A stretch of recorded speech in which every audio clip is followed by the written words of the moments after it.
Hey guys, it's Nitrosphere, and welcome to Buried. This is actually like an interactive horror game. I found it on Steam and I thought it would be great. So guys, if you like this video, please leave a big fat thumbs up and let me know down in the comments. But guys, I'm gonna hush up so you buckle up so we can bless up and play this game. Buried is an interactive story. The plot will be changed based on the choices you make. The story is broken down into 5 chapters. Play straight through or at your own pace. There's no waiting and no pauses. Enjoy and choose wisely. Oh my gosh, guys, this is so excited. Exciting. I am pumped. Okay, let's just go ahead and start. I actually have to talk at a kind of a moderate pace. I usually go slow, but now I talk at a moderate pace when I'm reading this because there's no pauses. So let's just get into it. Oh, trees. Okay.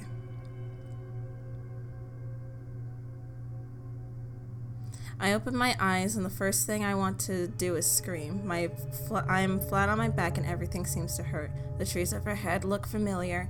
It's a clear night sky, almost beautiful, except for the fact that this means that I've been out cold for the last 6 hours.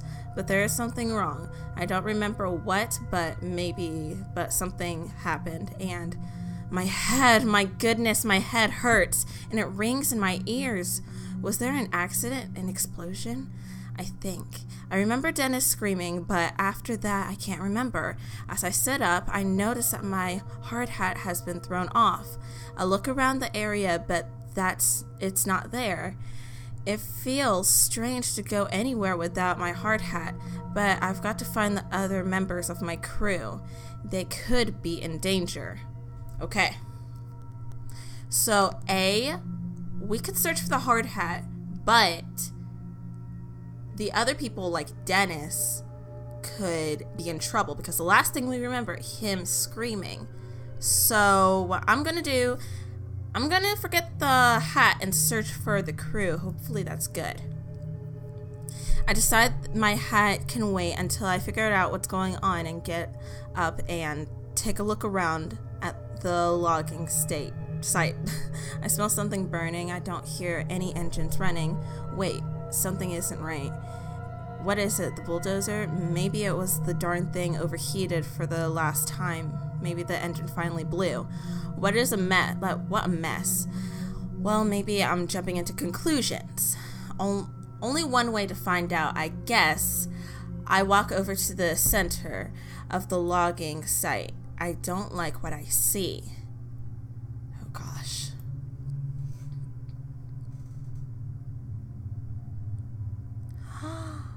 Oh gee. The truck fell over. The logging site looks like a bomb had detonated right in the center. I don't know where to start. The one load we had managed to stack on the truck for the day is overturned. The trailer bent and the logs hanging off the back. Where the heck is everyone? My head is killing me. And this ringing in my ears, I can't hear anything. Not birds, not my footsteps, nothing. It makes me wonder if I hit my head hard after my hard hat fell off. I run through the quick mental checklist to make sure my brain's still working. My name is Roger Hastings. I'm 40 years old and the year is 2017. I know I own a small logging company. I've been logging in the strip of Kentucky woodland for almost a month now.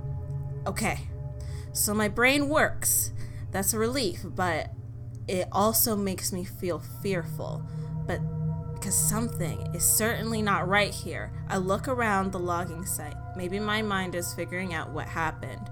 Just about every piece of equipment has been overturned. Okay, we can look at the debris. That would probably give us some indication of if our people are still alive. I don't know what happened. I mean, again, it could be something. I don't know. Let's look at the debris. There's bits of debris everywhere, and there are fragments of 5 gallon bucket I kept our work rags in, a loose saw chain, and overturned a gas canister. Had there been an explosion of all the fuel on the site, it would have started a fire, but there's no charring, no burning, nothing. I walked through the area where Dennis had been working. From the looks of it, he'd been moving slowly. He'd only taken down 4 trees today. His metal lunchbox is open, and the indicator that he had been taking an early break. But he's not here. No one is here. Where the heck is everyone? I could try to make a call on my cell, but the battery is running low, really low. Not that it matters, the reception is crap out here. Okay, so we could try calling the police, but again, the reception is bad. You know what? We could use the phone for something else later, like as a flashlight. If he has an iPhone, we can use it as a flashlight because I don't think we have a flashlight. So instead of using our phone, I think we're just going to yell out. Hopefully I'm choosing the right choice here. If not, I don't know what to do, guys. Hey guys, where is everyone? Tony, Dennis, Frank, Joe. But their names fall flat among the wreckage. I get nothing back other than scaring away a few birds overhead. But as well start walking and trying to find some answers. The highway is almost a mile back through the woods down the gravel road we used to reach the site. Maybe the crew ran to find a way to find help. But why would they have left me? Were they scared or out of sorts? Maybe I can catch up to them with the truck overturned on its side. It looks like I'll be walking. My goodness, I can't even remember what I was doing before waking up on my back. Wait, what's that underneath the bulldozer? Oh my gosh, it's a leg. It has to be either Tony or Dennis. The bulldozer looks unstable. Like it might roll some more. Might not be safe to get close, but at the same time I can't just leave him there. It could roll and we could definitely die. But we have to take that risk. We have to take that risk. Okay. Is there anything? Hold on, guys. No.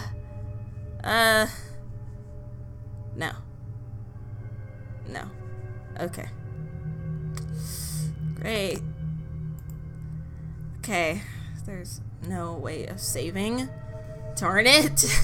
Okay, so I think we have to take that risk, because if he's still alive, we can't just leave him there. So let's go look.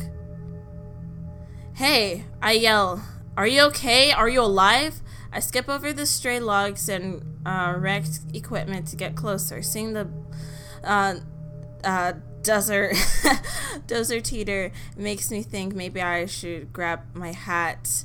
I can see bits of the leg. The jeans are soaked in blood. I recognize the work boots. It's clearly Tony. His leg is bent at an impossible angle, nearly crushed flat. The closer I get, the more apparent it becomes that Tony didn't survive. Well, gosh. If Tony didn't survive, then we can't do anything about it. We can't just risk getting him out of the wreckage. I know it seems like morbid to leave him there, but we have to look for the other guys. If we don't, and if we die, there's no way that we can help them. So we have to leave the body alone. There's nothing I can do for him now. I start to back away slowly. In my shock, I stumble back, suddenly tripping over one of the stray logs. I bang my head hard on one of the logs as I fall. Instantly, I can feel a massive lump forming on the back of my head. Darn. Why didn't I grab my hard hat? Okay, I'm sorry. But that hurts. But what hurts more is the realization that Tony is dead. Looking at him, I feel something rising up in my throat. I don't know what it I don't know if it's a scream or vomit, but I have to push it away. If I lose my cool now, there's too many questions that will go unanswered. Crap. I can't believe this is happening. I can't believe this. Tony had 2 boys. He coached his oldest son's baseball team. He was the hardest worker I had and was one of the most honest and reliable men I knew. This isn't right. I can't stay here. I have to find Dennis, Frank, and Joe. I have to find out what happened here. Yeah, definitely. We really do need to find out. Alright, here we go. As I walk through the stacks of logs from the last week of work or so, everything feels frozen. This high-pitched sound in my ears, it's terrible. It keeps happening every few seconds, and the sounds of it is coming from afar. I can't help but wonder if is it my ears or something else? The silence of it is creepy, and there's a smell, like an atmosphere of a bad summer storm. I might as well admit I'm a little scared. Everyone is missing, and it's dead quiet out here. There doesn't seem to be a breeze to a rustle of the leaves and branches. My right knee hurts like crap. My head was hurting so bad before that I never noticed the pain in my knee. I must have heard it during the what? Accident? Or wait, is that Dennis? I see him sitting on the ground, motionless, about 30 feet away. Okay, if we walk up to him, it might startle him, and the dude might be like, oh my gosh, he might have a gun. Literally, that's like one of the first things I think. He might have a gun, he might accidentally kill me, so I say we yell out to him. Dennis! I yell. Dennis, can you hear me? Dennis lets out a shout, like someone waking from a nightmare. Then he looks back at me from the ground. Yeah, Roger, I can hear you. He hollers back as I head over to him. Dennis is built like a wrestler and has a tough personality to match. But in this moment, he looks disoriented and even a little nauseous. And not nauseous. Oh gosh, guys. Anyway, though I'm glad to see him, the fear on his usual confident face is alarming. What the heck happened? What's going on here? He asks. Well, let's see. Well, we don't really know if it's an explosion because there's no burnt marks from what happened before. So I'm just going to tell him, don't know, the crew is missing. Let's just tell him that. Or that could cause a panic. That could really cause a panic. But I think an explosion would cause more of a panic than a crew missing. So, let's do this. Missing? Where do you think they went? I'm not sure, I say, but it has me pretty freaked out. Something's not right here. Still sitting on the ground, he looks around the woods, as if he is now just understanding the severity of the situation. The equipment has overturned, the dozers too. I say, I wipe my forehead. You okay? I ask him. Yeah, just shaking up. Me too. This might be the worst intimate conversation Dennis and I ever had. While he and I have always been at good terms, we've never been particularly close. I've respected him though. Sure, he comes to work a few times looking like he'd been in a bar fight the night before, but also seen him do an enthusiastic impression of a dinosaur as he played with Tony's kids while they waited for their dad to finish up his shift. It's then that it hits me. Dennis and Tony were good friends. I'm not sure I want to rattle him with the news of Tony's death right now. Not before we know what's going on, but he has the right to know. Yeah, he really does have the right to know, because why would we keep this from him? Dude, he may explode. Like, I've seen a lot of movies. I read a lot of books. How characters will literally go sociopath on the person due to certain circumstances.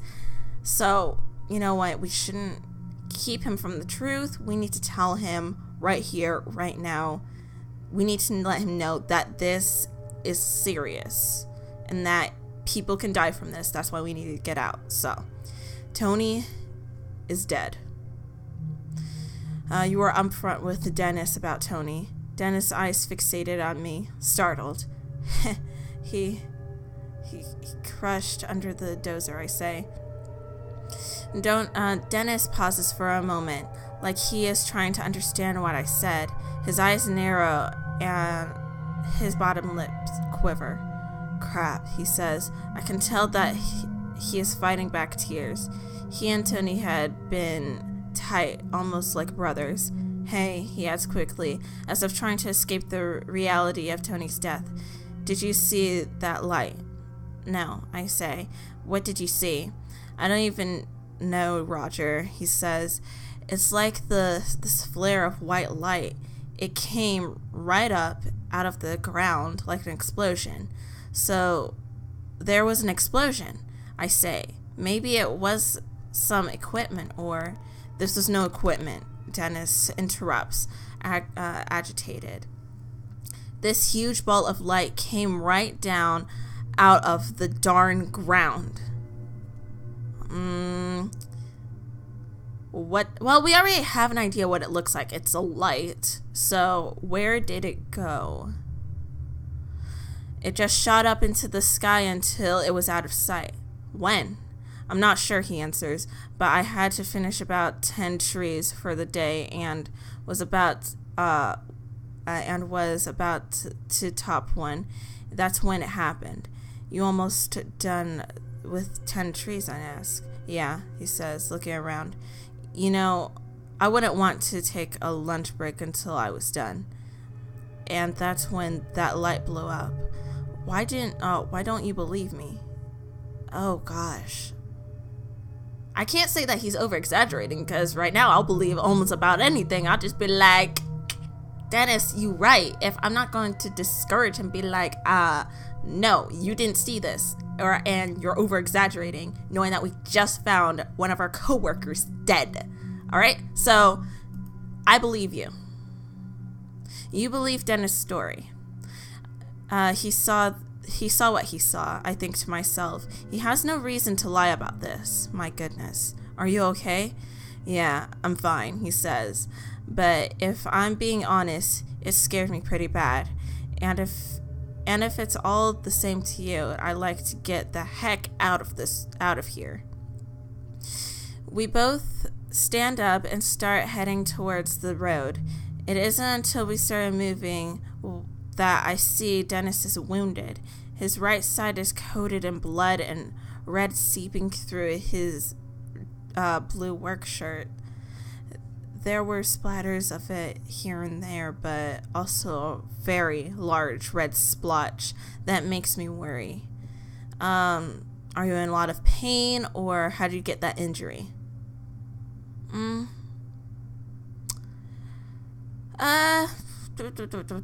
trying to see what... Okay. I think what would be best is ask him if he... No kidding, he's in pain. How did he get that injury? I'm not sure, Dennis replies. I must have gotten thrown or hurt somehow from the light. It's then that I notice that a strange ringing noise is still filling the air. Hey, I say, stopping. Do you hear that high-pitched ringing noise every once in a while? Dennis looks scared when I ask him this question. He just nods. I thought it was just me, he says. He looks out of sorts and uncertain. I've never seen him like this before. It's obvious that he's looking for some reassurance. Even though I'm his boss, there's something very unnerving about this. It's freaking me out, which will cause panic. It will be okay. It's probably nothing. Let's reassure him, because we don't want him to go all psycho on us. Yeah, because honestly, we need to reassure him. Plus, he just lost his friend, so yeah. We'll be okay. It's probably nothing. Let's be realistic, I tell myself, and we might as well try to be empathetic. Out here in the middle of these woods, the ringing could be anything. Maybe a car alarm through the woods or something. Still, even in my passive comments, seems to reassure Dennis. He looks a little calmer. We relax. Both start moving toward, and don't say another word. Did you try to call Frank? He says. I know he had his cell phone on him today. Not yet. Luckily, I still have some battery life left. I knew it. I pull it out of my cell phone and call Frank. Not happy I didn't make that call to Dennis earlier. It rings, but he doesn't pick up. But then I hear his phone go off behind the stack of logs. Dennis and I give each other a look. As the phone goes to voicemail, I hang up and walk towards the logs to find Frank's phone on the ground, abandoned. I look around for Frank, but find nothing. Not a single trace. It's when I notice that something is really odd. A 10-foot hole in the ground right near the phone was. But there's no. Oh, that's going too fast. Okay. Okay, good thing it stopped. It was going way too fast. But there's no stray piles of removed dirt or rocks. It's clean. It's clean, smoothly dug, cutting into the earth, wide, but only a few feet deep. It looks unnatural, like the ground was just deleted, no shovels or diggers used. Dennis walks over to it. This looks like the same kind of hole where I saw that light come from the ground, he muses to himself. I say nothing. My mind is spinning, but I don't know what to think. We need to get out of here, Dennis mutters. At that moment, ringing noise carries through the forest again, sending a shiver down my spine. Dennis is right. There's something strange going on, and we might not be safe here. But that ringing sound could be a clue to where the rest of the crew went.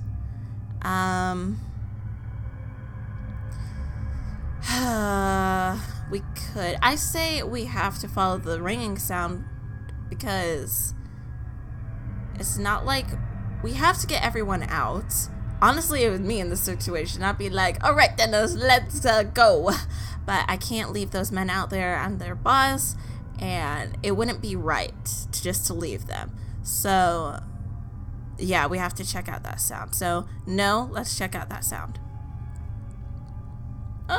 You decide to check out the sound. Something's not right, I say. And if it's a mechanical noise like that, you think someone is out there, he asks. Maybe. I think we should at least check it out. They might be able to help. Yeah, you go right ahead, he says with a grin. I'll be here waiting for you. Better hurry, though. He doesn't look like he's in the best of shape to be trouncing around the forest, but we need some answers right away, too. No way! Okay. I cannot leave him. Okay, this man will die. The bears will eat him alive. Wolves will be like, yum, yum, yum, yum, yum, and eat him alive, and he will just be dead. Do you think I can handle that? No, I can't. Dennis, we're not splitting up. Bring Dennis with you. You decide to bring Dennis along. No, you're coming with me. I bend over and hoist him up against my shoulder.